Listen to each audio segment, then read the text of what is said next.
بالله من الشيطان الرجيم. بسم الله الرحمن الرحيم. والذين يرمون المحصنات ثم لم يأتوا بأربعة شهداء فاجلدوهم 80 جلدة ولا تقبلوا لهم شهادة أبدا وأولئك هم الفاسقون إلا الذين تابوا من بعد ذلك وأصلحوا فإن الله غفور رحيم. والذين يرمون أزواجهم ولم يكن لهم شهداء إلا أنفسهم فشهادة أحدهم 4 شهادات بالله إنه لمن الصادقين. والخامسة أن لعنة الله عليه إن كان من الكاذبين. ويدرأ عنها العذاب أن تشهد 4 شهادات بالله إنه لمن الكاذبين. والخامسة أن غضب الله عليها إن كان من الصادقين. ولولا فضل الله عليكم ورحمته وأن الله تواب حكيم. آج کا درس سورہ نور کی آیت نمبر 4 سے شروع ہو رہا ہے. اس آیت میں اللہ رب العزت نے حد قذف کو بیان کیا ہے. کسی پاک دامن مرد یا عورت پر بلا وجہ زنا کی تہمت لگانا، زنا کا الزام لگانا، اس کو کہتے ہیں قذف. تو اس آیت میں اس کی سزا اللہ رب العزت کی طرف سے بیان کی گئی ہے. والذین یرمون المحصنات، وہ لوگ جو پاک دامن عورتوں پر الزام لگاتے ہیں. جو عورتیں پاک دامن ہیں، یعنی انہوں نے غلط کام، بدکاری نہیں کی، زنا نہیں کیا، اور کوئی ان پر بلا وجہ پاک دامن عورت پر الزام لگا رہا ہے، زنا کی تہمت لگا رہا ہے. تو اب شریعت کا قانون کیا ہے؟ ثم لم یأتوا بأربعة شہداء. جو الزام لگا رہا ہے اس کو چاہیے کہ وہ 4 گواہ پیش کرے. 4 مرد نیک متقی پرہیزگار 4 مرد گواہی میں پیش کرے. یہ بڑا خطرناک گناہ ہے. کسی پر بلا وجہ تہمت لگانا، بلا وجہ کسی پر زنا کی تہمت لگانا، زنا کا الزام لگانا، اس کو اللہ کے رسول صلی اللہ علیہ وسلم نے بھی 7 ہلاک کرنے والے گناہوں میں شمار کیا ہے. 7 ہلاک کرنے والے گناہ. اجتنبوا السبع الموبقات، 7 ہلاک کرنے والے گناہوں سے بچو. تو اس میں سے ایک گناہ یہ بھی ہے قذف المحصنات، یعنی پاک دامن عورتوں پر الزام لگانا. اسی لیے یہاں پر دیکھیں لفظ کا استعمال، اتنا بڑا گناہ ہے جیسے کسی کو قتل کرنا. تو یہاں پر لفظ استعمال کہ یرمون، کہ جو لوگ پاک دامن عورتوں پر تہمت لگاتے ہیں. لگانے کے لیے لفظ کیا ہے؟ جیسے رما عربی میں کہتے ہیں پھینکنا، جیسے کسی کے سر پر پتھر مار کر کچل دیتا ہے انسان، وہ لفظ اللہ تعالیٰ نے استعمال کیا ہے. کسی پاک دامن عورت پر الزام لگانا یا پاک دامن مرد پر، سب اسی میں داخل ہے. یہاں عورتوں کو خاص طور سے اس لیے ذکر کیا کہ الزام اور اس تہمت کا، کہ زنا کی تہمت اگر عورت پر لگائی جائے تو اس کو نقصان بہت زیادہ ہوتا ہے. اس کو نقصان بہت زیادہ ہوتا ہے. عورتوں کو نقصان زیادہ ہے مردوں کے مقابلے میں. تو بدنامی بھی ہوتی ہے ان کی. اگر غیر شادی شدہ ہے اس پر الزام لگ جائے تو اس کی جلدی شادی نہیں ہوگی، اور اگر شادی شدہ ہے الزام لگ جائے تو ہو سکتا ہے اس کی طلاق ہو جائے، پھر اس کے گھر والے بھی اس کو قبول نہ کریں. تو بہت سارے نقصانات عورت کے ساتھ لگے ہوئے ہیں. اس لیے عورتوں پر، خاص طور سے پاک دامن عورتوں پر الزام لگانا، یہ اللہ رب العزت کو سخت ناپسند ہے. اس لیے یہاں پر لفظ کا استعمال کیا ہے یرمون المحصنات، کہ جیسے پتھر پھینکتے ہیں کسی پر، تو یہاں تہمت لگانے کے لیے یرمون کا لفظ استعمال کیا ہے. جیسے پتھر پھینک کر کسی کا سر کچلا جاتا ہے، ایسے ہی کسی پر بلا وجہ زنا کی تہمت لگانا یا ایسا ہے جیسے اس کا سر کچل دینا، اس کو قتل کر دینا. فرمایا والذین یرمون المحصنات، جو لوگ پاک دامن عورتوں پر تہمت لگاتے ہیں، تو اگر پاک دامن عورت پر کسی نے تہمت لگا دیا یا پاک دامن مرد پر لگا دیا یا کسی عورت نے عورت پر لگا دیا تو اب یہ ثابت کیسے ہوگا گناہ؟ اس کے لیے بہت سخت شرائط رکھی ہوئی ہے، اس کے لیے بہت سخت شرطیں شریعت کی طرف سے رکھی ہوئی ہے۔ اگر سخت شرائط نہ لگائی جاتی تو پھر کوئی بھی کسی پر الزام لگا دیتا، اگر سخت شرائط نہ ہوتی تو پھر کسی کی عزت محفوظ نہیں رہتی، کوئی بھی مرد کسی پر، کوئی بھی عورت کسی پر الزام لگا دیتی، پورا معاشرہ خراب ہو جاتا۔ اس لیے اس کے لیے بہت سخت شرطیں لگائی گئی ہیں کہ اگر کسی نے کسی پر زنا کی تہمت لگائی تو اس کو 4 گواہ پیش کرنا فرض ہے، ضروری ہے، اور چاروں گواہ مرد ہونے چاہیے۔ بِأَرْبَعَةِ شُهَدَاء تا لا کر بتا دیا، اس میں عورت کی گواہی نہیں چلے گی، چاروں مرد ہونے چاہیے، چاروں مرد ہونے چاہیے، ثقہ نیک ہونے چاہیے، متقی پرہیزگار ہونے چاہیے۔ اسی طرح وہ چاروں بھی گواہی دیں، تو کیسی گواہی دیں کہ ہم نے فلاں مرد کو فلاں عورت کے ساتھ زنا کرتے ہوئے دیکھا ہے، صرف ایسے نہیں کہ ہم نے روم میں جاتے ہوئے دیکھا ہے، ایک ساتھ گاڑی پر بیٹھ کر جاتے ہوئے دیکھا ہے، پارک میں ایک ساتھ دیکھا ہے، یا ایک ساتھ دونوں کو ایک کمرے سے نکلتے ہوئے دیکھا ہے، یہ گواہی پر بھی 80 کوڑے لگیں گے ان الزام لگانے والوں کو۔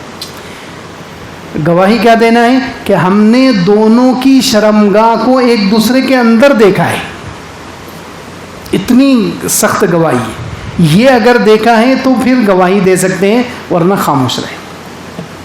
اور اگر پھر بھی الزام لگائیں گے یہ نہیں دیکھا، دونوں کی شرمگاہ ایک دوسرے کے اندر نہیں دیکھی، پھر اگر الزام لگا رہے ہیں تو پھر ان کو 80 کوڑے کی سزا لگے، اتنا سخت معاملہ ہے، تاکہ اسلامی معاشرہ پاک صاف رہے، اسلامی معاشرہ پاک صاف رہے۔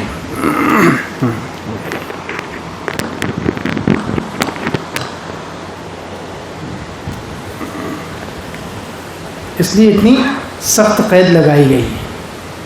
تو خیر فرمایا والذین یرمون المحصنات، جو لوگ پاک دامن عورتوں پر الزام لگاتے ہیں، ثم لم یأتوا بأربعة شہداء، پھر وہ 4 گواہ پیش نہ کر سکیں، فجلدوہم 80 جلدہ، تو ان کو 80 کوڑوں کی سزا دو۔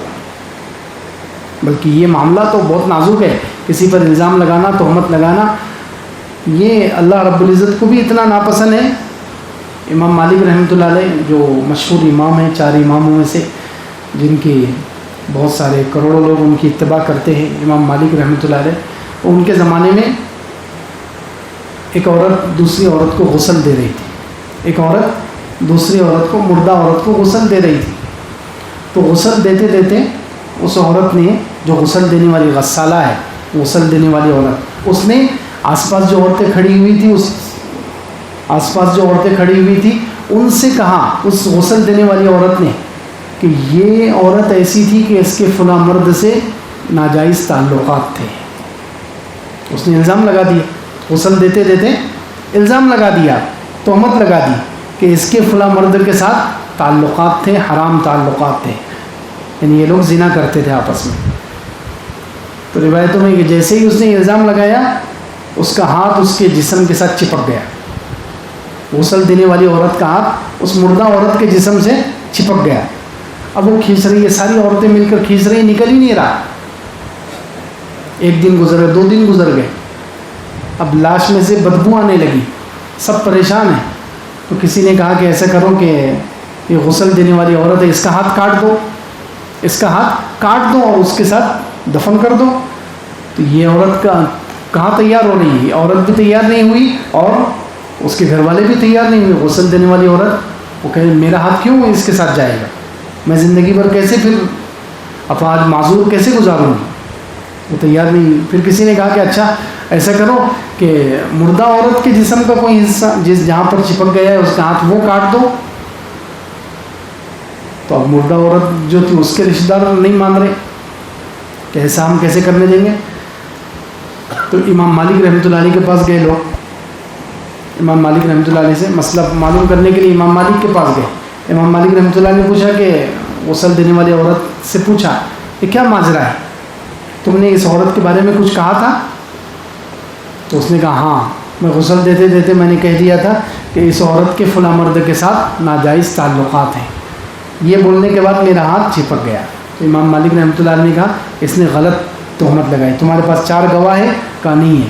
تو پھر کہا کہ اس کو 80 کوڑے مارو.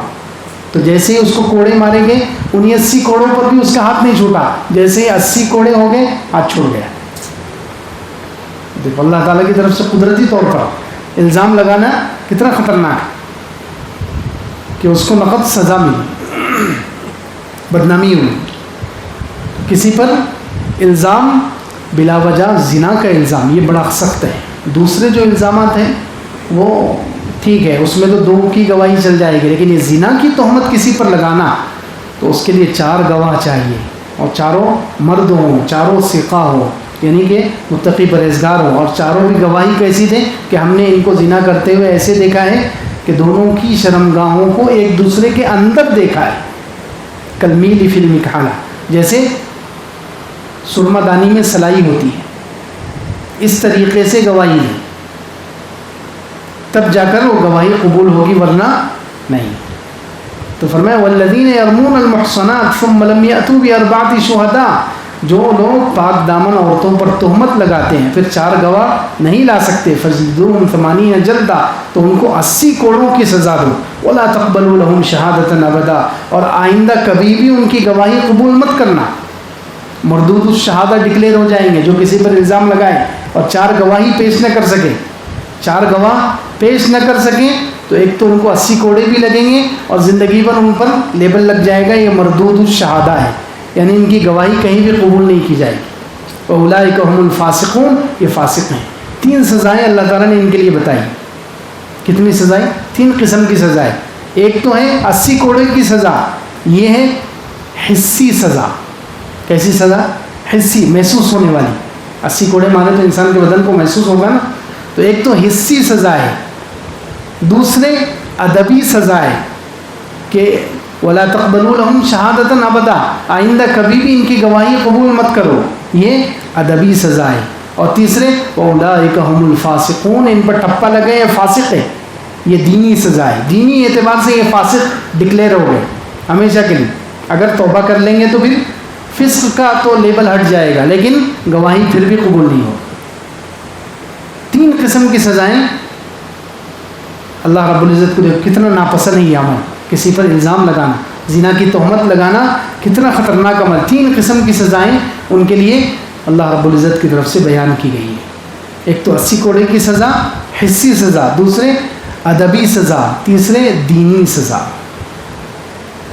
الا الذين تابوا من بعد ذلك واصلحوا, تو زنا کا لفظ ہی جلدی زبان پر نہیں آنا چاہیے. زنا کا لفظ ہی جلدی زبان پر نہیں آنا چاہیے. اتنا گندا لفظ ہے, اتنا برا لفظ ہے. تو آج کل تو اگر یہاں تک لکھا ہے علماء نے, اگر کسی کو حرامی کہہ دیا تو اس پر بھی 80 کوڑے کی سزا ہے. کسی کو اگر, ہم تو دن رات تسبیح پڑھتے رہتے ہیں بہت سارے لوگ, حرامی حرامی حرامی, حرامی اگر کسی کو کہہ دیا تو اس کا مطلب آپ نے اس کی ماں پر الزام لگایا ہے کہ اس کی ماں نے زنا کیا ہے. آپ ثابت کرو, 4 گواہ پیش کرو, نہیں تو 80 کوڑے کھاؤ.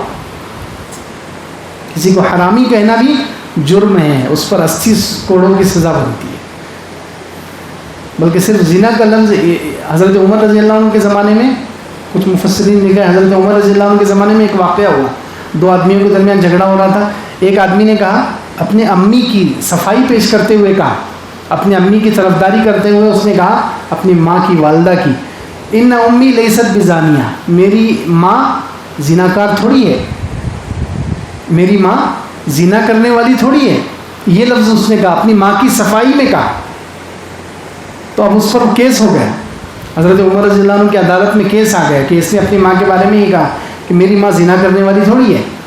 تو آدھے صحابہ کہہ رہے ہیں کہ اس نے تو اپنی ماں کے لیے اچھا لفظ استعمال کیا, یعنی کہ اس کی صفائی پیش کی ہے. لیکن آدھے صحابہ کی رائے ہوئی کہ نہیں, کوئی دوسرا لفظ بھی تو بول سکتا تھا, یہ کوئی دوسرا لفظ بھی تو بول سکتا تھا کہ میری ماں پاک دامن ہے, میری ماں بہت اچھی ہے, عفیفہ. کوئی دوسرا لفظ, زانیہ کا لفظ اپنی ماں کے لیے کیوں استعمال کیا ہے, حالانکہ صفائی میں استعمال کیا, پھر بھی اس کو 80 کوڑے مارے گئے. اس لیے ایسے لفظ زبان پر آنا ہی نہیں چاہیے تاکہ اسلامی معاشرہ پاک صاف رہے. اسلامی معاشرہ جس میں زنا اور ایک دوسرے پر زنا کی تہمت لگانا اور ایک دوسرے کو حرامی کہنا یا ان چیزوں کو پھیلانا یہ بڑا سخت جرم ہے. اس کی وجہ سے معاشرہ گندہ ہوتا ہے. دل اور دماغ میں پھر انسانوں کے وہی خیالات چلتے ہیں. اس کی وجہ سے زنا اور بے حیائی عام ہوتی ہے. تو فرمایا الا الذین تابوا من بعد ذلک واصلحوا، مگر وہ لوگ جنہوں نے اس کے بعد توبہ کی اور اصلاح کی. یعنی الزام لگایا، ان پر سزا لگی، پھر انہوں نے توبہ کی، یا پہلے توبہ کی، توبہ کرنے کے بعد بھی یہ سزا 80 کوڑوں کی سزا معاف نہیں ہے. یاد رکھیں، اگر کسی نے کسی پر الزام لگایا، پاک دامن عورت پر یا پاک دامن مرد پر تہمت لگائی کہ اس نے زنا کیا ہے، اور 4 گواہ وہ پیش نہیں کر سکا اور اس نے توبہ کی، تو توبہ کرنے کے باوجود بھی 80 کوڑے معاف نہیں ہوں گے. 80 کوڑے کھانا ہی ہے. توبہ سے 80 کوڑے معاف نہیں. یہ اللہ کا حق ہے. علماء نے لکھا ہے اللہ کا حق ہے. یہ یاد رکھیے، یہ 80 کوڑے مارنا کس کا حق ہے؟ اللہ کا حق ہے.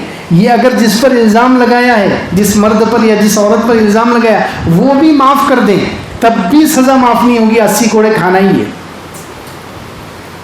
اتنا سخت جرم ہے کیونکہ اللہ کا حق ہے. اللہ نے یہ حد متعین کی ہے قرآن پاک میں. اللہ نے یہ سزا متعین کی ہے، تو پھر کس کا حق ہو گیا؟ یہ اللہ کا.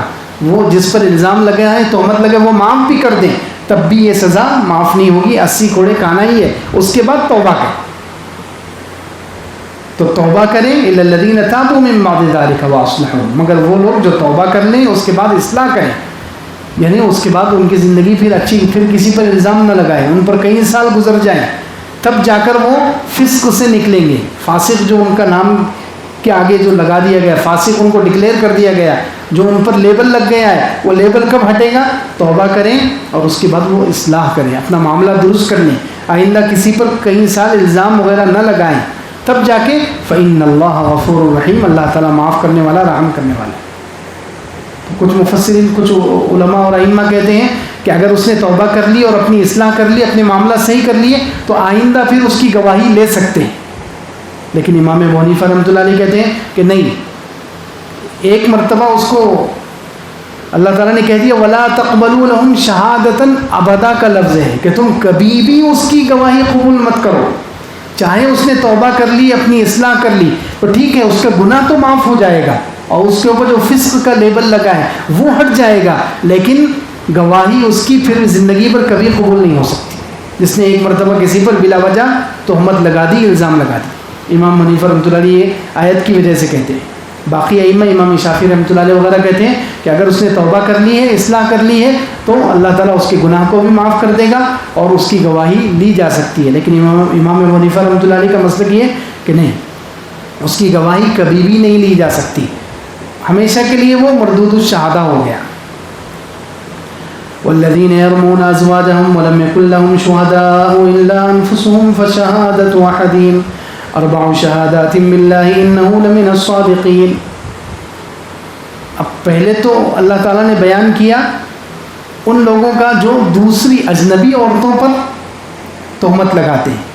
اب مسئلہ بیان ہو رہا ہے ان لوگوں کا جو اپنی بیوی پر تہمت لگاتے ہیں. یا تو انہوں نے واقعتاً بیوی کو دیکھا کسی دوسرے مرد کے ساتھ، یا بلا وجہ الزام لگا دیا. اب ایسے لوگوں کا واقعہ بیان ہو رہا ہے. پہلے اس کا شان نزول سن لیں. اوپر والی جو آیت ہے کہ جو لوگ پاک دامن عورت پر تہمت لگاتے ہیں ان کو چاہیے کہ وہ 4 گواہ لے کر آئیں. اگر 4 گواہ لے کر نہیں آئیں گے تو ان کو ہی 80 کوڑوں کی سزا لگے. تو یہ آیت جب اتری، اللہ کے رسول صلی اللہ علیہ وسلم نے صحابہ کرام کو سنائی کہ جو لوگ پاک دامن عورت پر، کسی اجنبی پاک دامن عورت پر، دوسری گھر بیوی نہیں، دوسری کسی عورت پر، پاک دامن عورت پر تہمت لگاتے ہیں، الزام لگاتے ہیں، پھر 4 گواہ پیش نہیں کر سکتے، تو ان کو 80 کوڑوں کی سزا ملے گی. یہ آیت پڑھ کر سنائی. حضرت سعد بن عبادہ رضی اللہ عنہ جو انصار کے سرداروں میں سے تھے، انصار صحابہ جو مدینے کے ہیں ان کے سرداروں میں سے ایک تھے سعد بن عبادہ رضی اللہ عنہ. وہ کہنے لگے کہ اللہ کے رسول صلی اللہ علیہ وسلم، کیا یہ اللہ کا فرمان ہے؟ کیا یہ اللہ تعالیٰ کا فرمان قرآن ہے یہ؟ تو اللہ کے رسول صلی اللہ علیہ وسلم نے انصار صحابہ سے کہا کہ دیکھو تمہارا سردار کیا کہہ رہا ہے، تمہارے سردار کیا کہہ رہے ہیں، کہ ان کو شک ہو رہا ہے کہ یہ اللہ کا فرمان ہے کہ پاک دامن عورت پر الزام لگائے اور گواہی 4 گواہ نہ پیش کر سکے تو اس کو 80 کوڑے کی سزا ملے گی. تو سعد بن عبادہ نے یہ آیت سن کر کہا کہ اللہ کے رسول صلی اللہ علیہ وسلم کیا یہ اللہ کا فرمان ہے؟ تو اللہ کے رسول صلی اللہ علیہ وسلم نے صحابہ سے انصار سے کہا کہ دیکھو تمہارا سردار کیا کہہ رہا ہے، اس کو قرآن میں شک ہو رہا ہے. تو وہ انصار صحابہ سفارش کرنے لگے کہ اللہ کے رسول صلی اللہ علیہ وسلم ایسی بات نہیں ہے، بات یہ ہے کہ سعد بن عبادہ کے اندر غیرت بہت زیادہ ہے، غیرت، شرم حیا غیرت بہت زیادہ ہے. اتنی غیرت ہے کہ یہ جب بھی نکاح کرتے ہیں تو کنواری لڑکی سے ہی نکاح کرتے ہیں، بیوہ عورت سے جو کسی دوسرے مرد کے پاس جا چکی ہے ایسی عورت سے کبھی نکاح نہیں کرتے. اور انہوں نے جس عورت کو طلاق دے دی ہے اس سے پھر پورے انصار میں کوئی نکاح نہیں کر سکتا ان کی غیرت کی وجہ سے، اتنے غیرت مند ہیں. تو انہوں نے یہ جو جملہ کہا ہے کہ کیا یہ اللہ کا فرمان ہے، یہ غیرت کی وجہ سے کہا ہے. تو سعد بن عبادہ نے بھی کہا کہ اللہ کے رسول صلی اللہ علیہ وسلم اللہ کی قسم مجھے یقین ہے کہ یہ اللہ کا فرمان ہے، مجھے کوئی شک نہیں ہے، لیکن میں یہ سوچ رہا ہوں کہ اگر کسی نے اپنی بیوی کو یہ کرتے ہوئے دیکھ لیا، کسی نے اپنی بیوی کو دیکھ لیا کہ اس کے اوپر کوئی دوسرا مرد بیٹھا ہوا ہے، تو وہ کیسے 4 مردوں کو لے کر آئے گا اور گواہ بنائے گا، اس کی غیرت کیسے گوارا کرے گی؟ خدا نہ خواستہ اگر وہ گواہ لانے کے لیے گیا اتنی دیر میں تو وہ فارغ ہو کر بھاگ جائے گا، تو پھر کیا اس شوہر کو 80 کوڑے لگیں گے؟ تو یہ میری غیرت نے اس کو برداشت نہیں کیا، تو اس لیے میں نے یہ کہا ہے. اب ہوا کیا، دوسرے ہی دن یا بعض روایتوں میں اسی دن انصار کے قبیلے میں ہی ایک ویسا ہی واقعہ ہو گیا. حضرت ہلال ابن امیہ رضی اللہ عنہ ایک صحابی تھے، ان کے ساتھ ایسا ہی واقعہ، وہ کام پر گئے ہوئے تھے دن بھر، شام میں جیسے ہی گھر پر آئے عشاء کے بعد تو دیکھا کہ ان کی بیوی کے ساتھ دوسرا آدمی مشغول ہے، زنا کر رہا ہے. تو انہوں نے صبح آ کر رسول صلی اللہ علیہ وسلم سے کہا اللہ کے رسول صلی اللہ علیہ وسلم میرے ساتھ رات ایسا واقعہ، میں گھر آیا تو میں نے دیکھا کہ میری بیوی کسی دوسرے کے ساتھ مشغول ہے، زنا کر رہی ہے. تو اللہ کے رسول صلی اللہ علیہ وسلم کو بہت برا لگا، رسول صلی اللہ علیہ وسلم کو بہت ناپسند ہوا یہ واقعہ. تو انصار کو جیسے ہی خبر ملی تو انصار نے کہا ابتلینا بما قال سعد، سعد کے اس جملے کی وجہ سے ہم پر آزمائش آ گئی.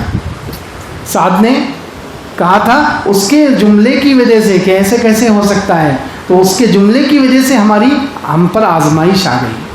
اس سے پہلے سورہ یوسف میں بھی یہ واقعہ، یہ مضمون بیان ہو چکا ہے کہ انسان کو جو واقعہ ہوا نہیں ابھی وہ بیان نہیں کرنا چاہیے، جو حادثہ ہوا نہیں ابھی اپنے ساتھ اس کو زبان سے نہیں کہنا چاہیے. بعض مرتبہ انسان زبان سے کہتا ہے اور ویسا ہی اللہ تعالیٰ کر دیتے ہیں.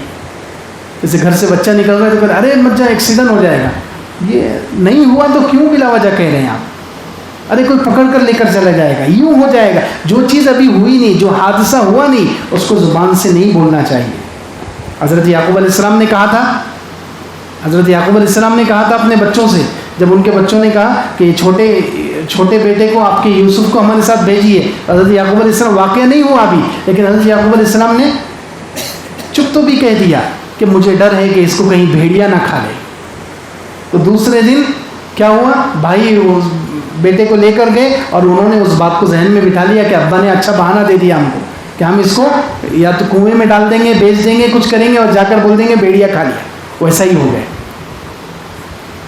تو یہاں سعد بن عبادہ رضی اللہ عنہ کی زبان سے جملہ نکلا اور قوم میں سے ایک پر آزمائش آ گئی. دوسرے پارے کے آخر میں ہے کہ بنی اسرائیل کے ایک نبی تھے، بنی اسرائیل کے ایک نبی تھے.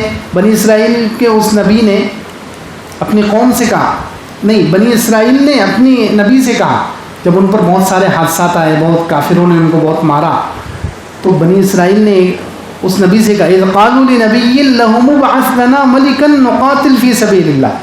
نبی سے کہا بنی اسرائیل نے کہ آپ ایسا کیجئے، اللہ سے دعا کر کے ہمارے اوپر ایک بادشاہ بنا دیجئے، اللہ سے دعا کر کے ہمارے اوپر کسی بادشاہ کو متعین کر دیجئے تاکہ ہم اللہ کے راستے میں لڑیں.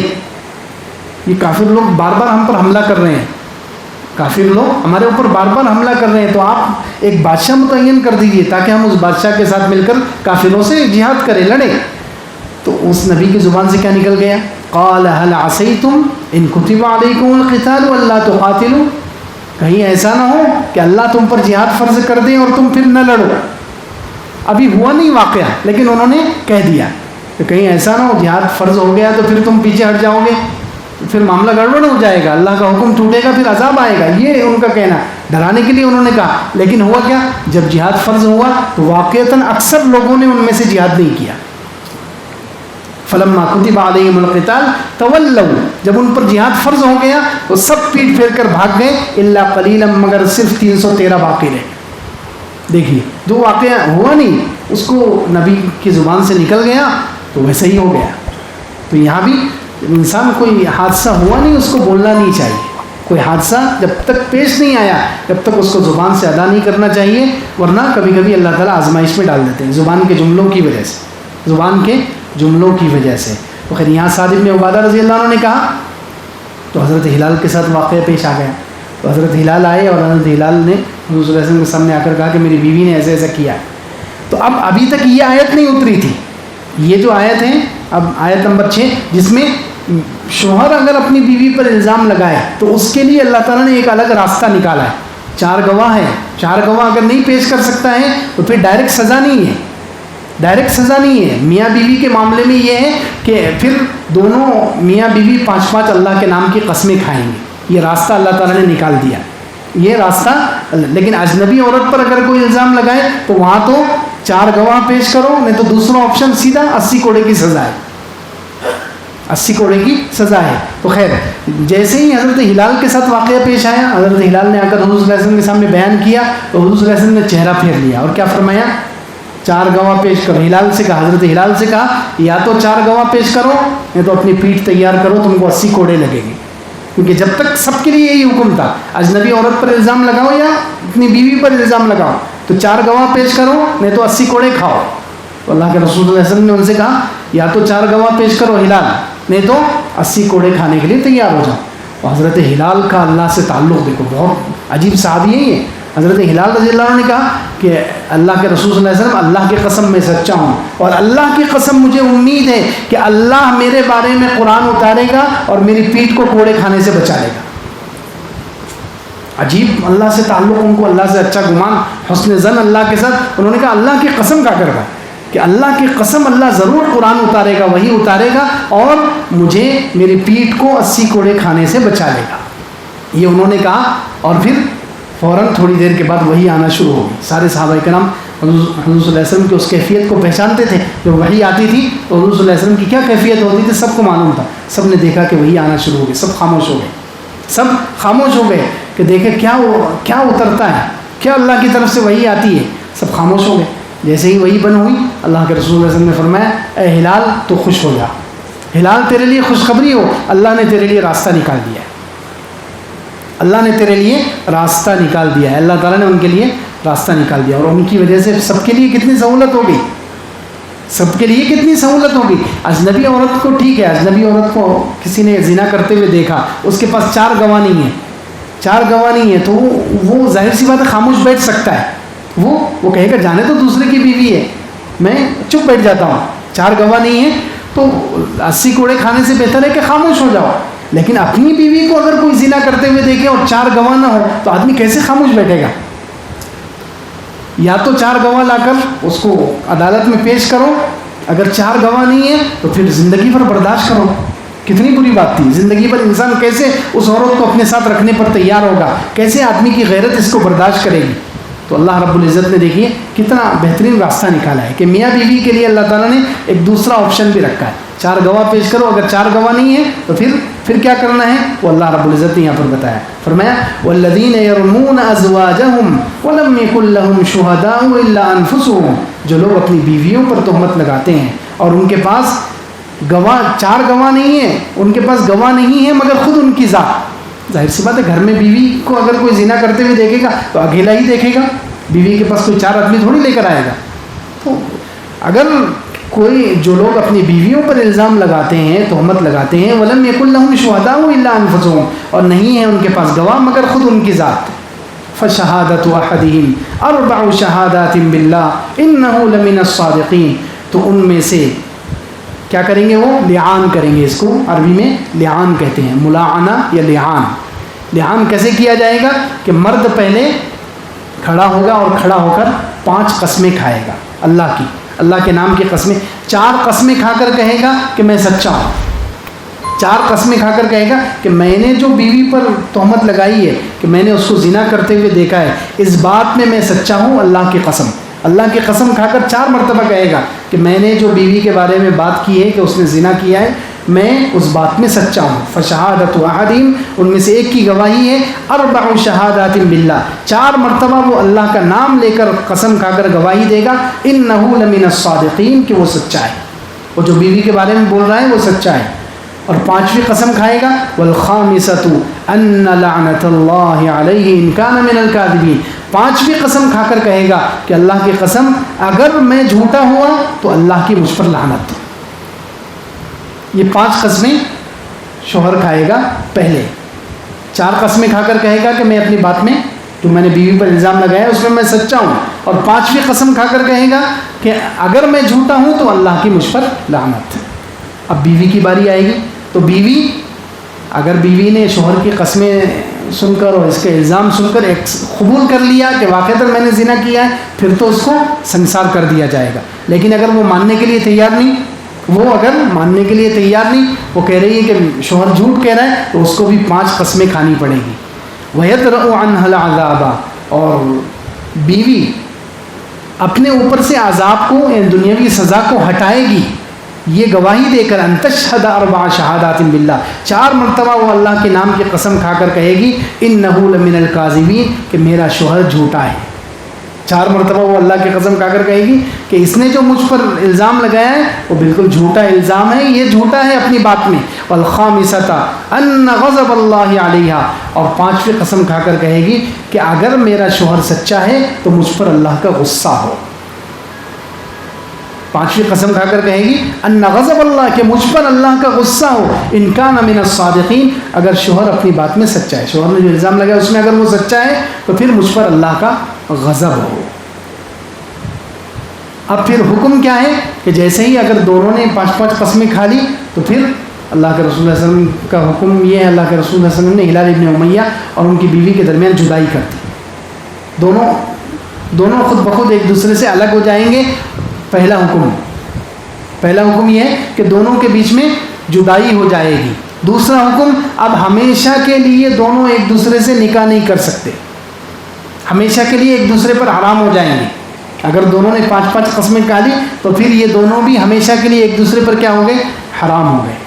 حدیث میں ابدا کا لفظ ہے وہاں پر، ہمیشہ کے لیے پھر یہ ایک دوسرے پر حرام ہو گئے، آئندہ یہ نکاح بھی نہیں کر سکتے، کوئی شکل نہیں۔